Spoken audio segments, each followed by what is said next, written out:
Hello guys, welcome back to channel. कैसे हो आप सभी? थंबनेल देखकर तो गाइज आप लोग समझ ही गए होंगे कौन आने वाला है। तो मैं बता देती हूँ, मेरा छुटकू भाई आने वाला है। जो एक भाई आता है, कभी कभी आप लोग ब्लॉग में देखते हो ना, उससे वो छोटा है। मैं 3 भाई बहन हूँ, पहले मैं हूँ, फिर वो दोनों हैं।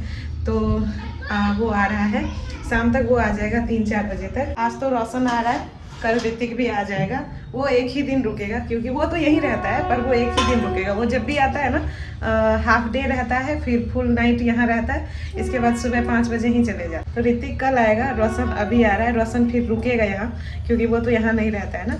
ऋतिक को यहाँ काम है। दोनों का नाम बहुत यूनिक है, एक ही नाम में दोनों का नाम है। बड़े वाले का ऋतिक, छोटे वाले का रोशन। अभी तो गाइस 9 बज गए हैं। मैं सासू माँ और अपने लिए खाना लगा लेती हूँ। आज सासू माँ भी हॉस्पिटल जाएंगी। मेरे हस्बैंड भी परेशान हो जाते हैं। हर वीक उनको भी हॉस्पिटल लेके जाना पड़ता है और मुझे भी लेके जाना पड़ता है। खैर, अब कुछ ही दिन है, मेरे पीछे उतना ज़्यादा परेशान अब नहीं होना पड़ेगा। 1 हफ्ते बाद मैम एडमिट ही ले लेंगे और इसके बाद जो फिर 2-3 दिन वहाँ मैं रहूँगी तो उसमें परेशानी होगा। सासू माँ के लिए खाना लगा दी हूँ। आज के मेरे ब्रेकफास्ट में है बंद गोभी की सब्जी, करेले का भरवा और रोटी और मिर्च फ्राई मम्मी की है।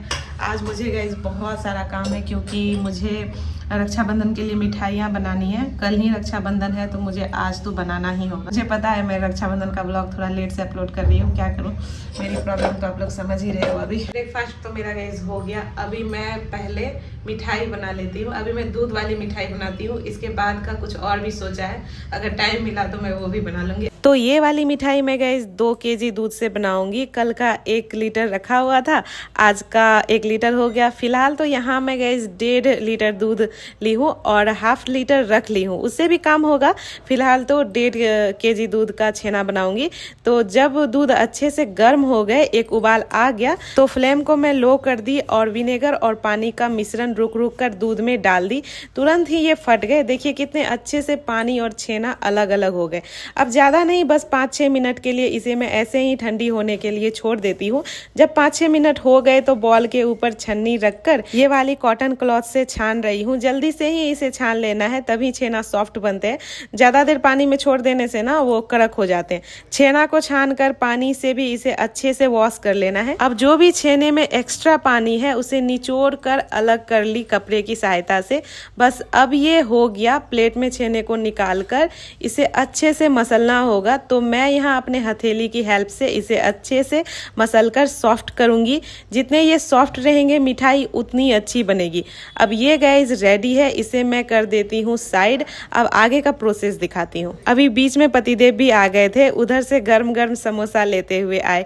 अंदर का समोसा तो मुझे भी बहुत पसंद है, पर यहाँ बाहर का समोसा अच्छा नहीं लगता है। समोसा में करी पत्ता मिल जाता है तो वो मुझे पसंद ही नहीं है और मूंगफली के जगह मटर डाल देते हैं। हस्बैंड जी आए थे गाइस मम्मी को डॉक्टर के पास ले जाने के लिए। अभी अभी दोनों निकले हैं। अब देखती हूँ डॉक्टर आज क्या बोलते हैं। छेना तो हमारा गाइस रेडी है। अब कढ़ाई में ले ली फिर से दूध, जो बचा कर रखी थी ½ लीटर के आसपास। दूध जब अच्छे से गर्म हो गए, एक उबाल आ गया, तो इसमें मैं चीनी ऐड कर दी। चीनी मैं मेजर करके नहीं डाली हूँ, जितनी मिठाई के लिए मीठा सही रहेगा उतना ही ली हूँ। चीनी को चलाकर अच्छे से पिघला ली और अब इसमें जा रहा है नारियल का बुरादा। ये भी करीब 250 ग्राम के आसपास ली हूँ, उससे बस थोड़ा ही कम है। इसे डालकर इनको अच्छे से चला ली और अब इसमें जा रहा है मिल्क पाउडर। ये मैं 2 कप डाली हूँ, पर इसे डालते ही ये गांठ जैसा बन गया, तो मैं इसे ना विस्क से इसके गांठ हटा रही हूँ। इसमें मुझे थोड़ा टाइम लग गया था क्योंकि गांठ बहुत सारे बन गए थे। अब देखिए ये रेडी है, सारे गांठ इसके हट गए और अब इसमें ऐड कर रही हूँ सारे छेना। इनको तोड़ तोड़ कर डाल दी। इसे भी करची से चलाई, थोड़े थोड़े गांठ जैसे लग रहे थे, तो इसे भी मैं विस्क से ही अच्छे से फेंट ली। तुरंत ही ये हो जाएंगे, बड़े आराम से हो जाएंगे ये, क्योंकि ये ज्यादा टाइट नहीं होता है ना, तो इस वजह से बस इसे जल्दी से फेंट लेना है। वैसे छेना तो हमारे पहले से सॉफ्ट थे ही। अब इसमें जा रहा है गाइस थोड़ा येलो फूड कलर। आप केसर का भी यूज कर सकते हैं कलर और अच्छे स्वाद के लिए। मैं यहाँ फूड कलर ही यूज कर रही हूँ। अब इसमें कुछ भी नहीं जाएगा फिलहाल, तो बस इसे चलाते जाना है जब तक कि ये टाइट जैसा ना हो जाए, मतलब मिठाई का शेप लेने लायक ना हो जाए। तो इसे मैं ना मीडियम टू लो फ्लेम पर चलाते जा रही हूँ। इसमें थोड़ा टाइम लग जाता है। बीच में मैं इसमें इलायची पाउडर भी डाल दी। ये तो ऑप्शनल बिल्कुल बिल्कुल भी नहीं है, इससे मिठाई में बहुत अच्छा टेस्ट आ जाता है, तो ये डाल दी। और अब देखिए चलाते चलाते कुछ ऐसा बन गया, बस अब ज़्यादा टाइम नहीं लगेगा इसमें। अब इसमें मैं ऐड कर रही हूँ टूटी फ्रूटी, इसे मिठाई खूबसूरत लगेगी देखने में। ये डालकर इनको अच्छे से चला ली। बस गाइस अब ये रेडी है। इसे अब मैं ट्रांसफर कर रही हूँ एक प्लेट में। मैं इसे 2 टुकड़ों में डिवाइड कर दी। अब इसे ना बटर पेपर पर लेकर शेप दे देती हूँ। बस इसे लंबा लंबा कर देना है। देखिए अब ये रेडी है। इसे बटर पेपर से ही लपेट कर सेट होने दे देती हूँ। मैं इसे फ्रिज में सेट करूंगी 2 घंटे के लिए। वैसे आप बाहर भी सेट कर सकते हो। 2-3 घंटे हो गए थे गाइस मुझे ये सेट करते हुए, फ्रिज में रखते हुए। इस पर मैं थोड़ा थोड़ा करके चांदी वर्क लगा दी हूँ। इससे मिठाई अच्छी लगती है देखने में। जब ये सेट हो ही गए थे तो इसे चाकू की हेल्प से अच्छे से छोटे छोटे पीसेस में काट ली। अब ये गाइस देखिए रेडी है। इसे मैं ना ऊपर से थोड़ा पिस्ता से भी डेकोरेट कर दी हूँ। कैसी लगी रेसिपी जरूर बताना। मैं थोड़ा छोटा छोटा पीसेस काटी हूँ तो पूरा एक प्लेट बन गया। वैसे 2 केजी दूध से बनते भी बहुत है, बड़े पीसेस भी काटो तो। और नारियल का बुरादा डाल देने से इसका टेस्ट भी नेक्स्ट लेवल का इनहेंस हो जाता है। गाइस लगता है भाई आ गया। बेल बजा रही थी, अभी खुला ही तो था। हेलमेट लगाए ही आ गया। आ गया बेचारा। ब्लैंकेट लिया जाए क्या?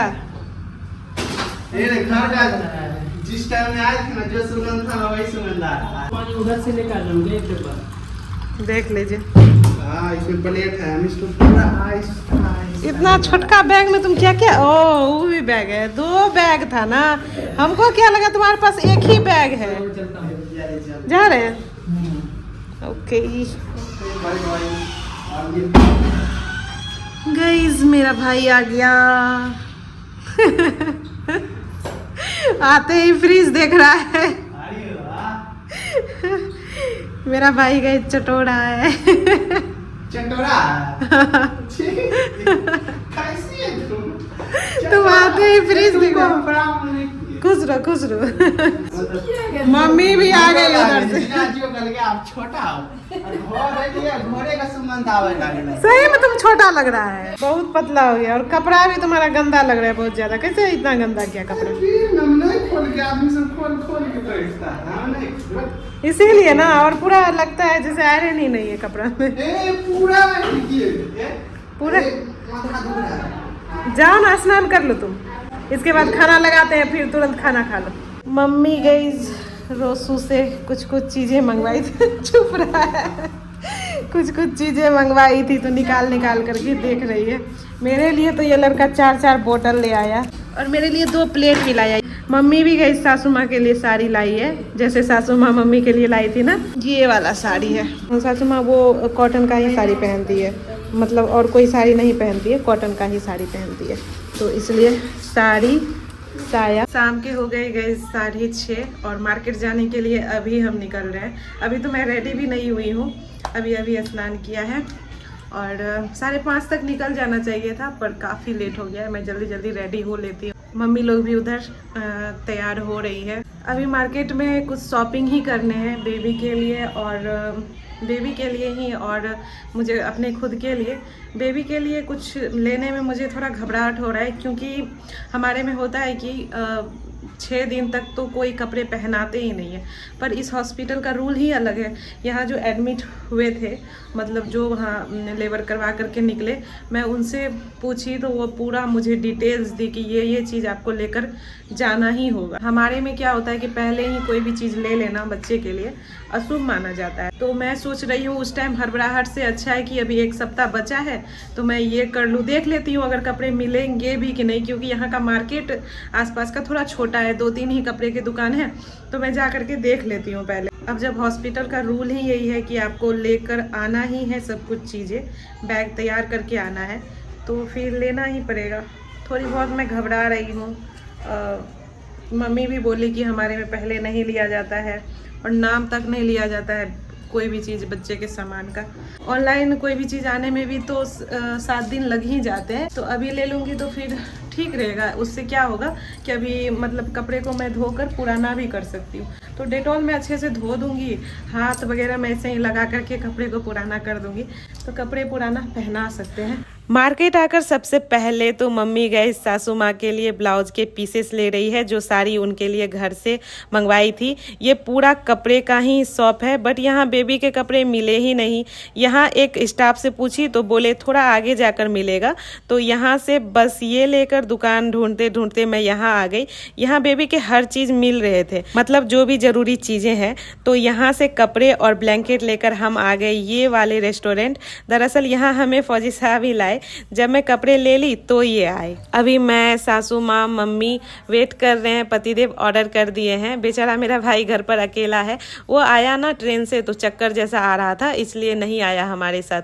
मम्मी सासू माँ को छोले भटूरे बहुत पसंद है, तो इन्होंने दोनों के लिए वही ऑर्डर किए और मैं अपने लिए चाइनीज़ नूडल्स मंगवाई। आप लोग सोचोगे प्रेगनेंसी में हेल्दी नहीं है ये चीज़ें, पर कभी कभी तो चलती है ना। वैसे मैं ये सोची भी नहीं थी खाने का, किन्हीं को देखी तो मुझे बहुत ज़्यादा क्रेविंग होने लगी, तो मैं इनको बोली मेरे लिए यही ऑर्डर कर दीजिए। हस्बैंड जी अपने लिए लेमन राइस ऑर्डर किए। वैसे इनको खाने का मन भी नहीं था, हमारी वजह से ही ये भी खाए। छोले भटूरे के बाद इन्होंने दोनों मम्मी के लिए समोसे ऑर्डर किए, थोड़ा मुझे भी मिल गया। मेरा तो गैस ख़त्म नहीं हो रहा है, नूडल्स एकदम भर के दे दिया था, इतने में ही मेरा पेट फुल हो गया। मम्मी लोग का इधर चल ही रहा है और इनका भी ख़त्म ही होने वाला है। आप मेरा ख़त्म करोगे दिनों, करोगे ना? खाना पीना करके हम आगे गए इस राखी की दुकान। अभी तक मैं ये ली भी नहीं थी, तो यहाँ से राखी ले ली अपने पसंद का। मैट्रेस तो गई मार्केट में नहीं मिला था, तो मैं ना अभी ऑनलाइन की, उसमें फ्लिपकार्ट मिनट से मैं ऑर्डर की, तो 10 मिनट के अंदर ही ये आ गया मैट्रेस। मैं इसमें 3 है। अभी हम लोग देख लेते हैं कि छोटा है बड़ा है क्या है। साइज़ गैस कुछ इतना है। मैं मम्मी को बोल रही हूँ कि मीडियम साइज़ का मंगा लेते हैं। मीडियम साइज़ का इससे थोड़ा बड़ा आएगा और लार्ज साइज़ का बहुत बड़ा आ जाता है, तो देखते हैं क्या करते हैं। इसे भी मुझे लगता है अब पुराना करना पड़ेगा और वॉश वगैरह करके मतलब हॉस्पिटल लेके जाना पड़ेगा, क्योंकि नई कोई भी चीज़ें बेबी को नहीं दे सकते। आज तो मैं गई बहुत थक गई, किचन में भी रहना पड़ा, मार्केट भी गई। भाई अब ठीक है, मैं अपना इंसुलिन ले रही थी तो भाई से ही बातें कर रही थी। कल तो ऋतिक भी आ जाएगा, मुझे पता है कल और थकूंगी, पर अच्छा लगेगा, बहुत ही अच्छा लगेगा, क्योंकि बहुत दिनों बाद में दोनों भाइयों को एक साथ राखी बांधूंगी। घर पर तो एक होता है तो दूसरा नहीं, दूसरा होता है तो पहला नहीं। देखिए घर पर मौका कभी नहीं मिला, मतलब बहुत पहले मिला था, जहाँ घर नहीं है वहाँ मौका मिल गया। तो गाइस चलिए अब व्लॉग मैं यहीं एंड करती हूँ, तब तक अपना ख्याल रखना, बाय बाय, टेक केयर।